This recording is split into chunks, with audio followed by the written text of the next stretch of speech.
So going back to the concept of diagnosis, especially the earlier you can, you then empower a person with the tools to navigate their environment. So at home, at school, being able to concentrate in school, concentrate in class, complete deadlines, finish tests, or at least then give the school strategies for being able to manage a child by, say, extra special seating, extra concessions, right?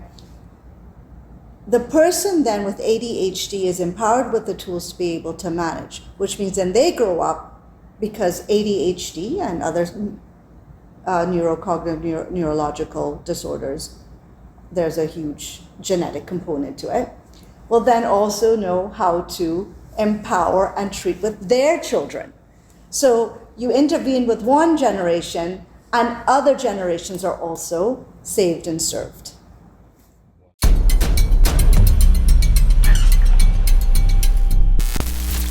Some executive functions that can be compromised are working memory.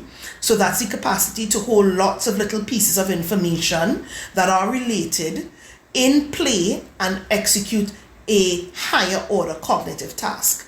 They might have difficulty with task initiation. So what that looks like is chronic procrastination.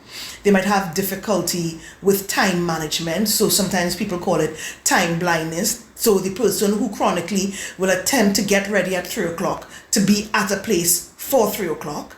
Yeah.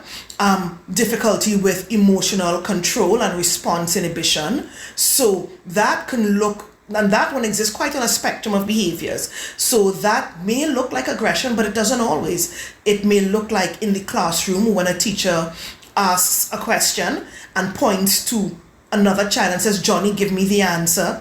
Jane jumps up every single time with the answer.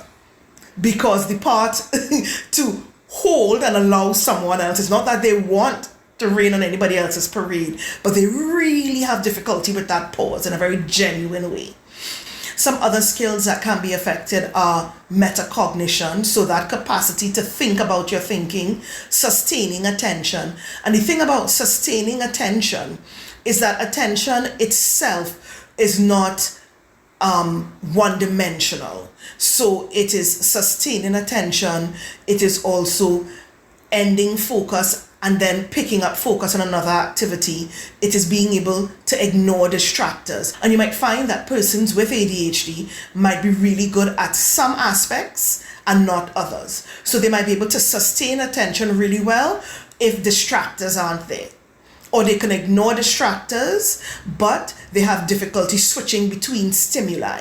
So they can ignore distractors, and if you're just asking them to write, that might be great. But if you're asking them to ignore distractors, write and listen, then things could fall apart. So attention is not one-dimensional, and so it's very important to understand exactly what you're seeing, to understand what intervention to apply. Audience, what's going on? This is your whole girl, Giselle Mary Juanita Alvarez, president of the Red Woman Association. You understand? Disability queen. Everywhere I go, market, taxi, bus route, wherever it is, all it is you meet them at the time, all they laughing and all they learning, all they like the content. Well, here, what's going on? To help Cause and Effect continue this content, you have to go to the YouTube, Facebook, Instagram, go to the website, causeandeffect.co. Like, share, subscribe, and donate. Press that donate button because it's expensive to do this work, you understand? To keep making all you laugh and to keep helping all you learn. So, donate, and I will see you all soon.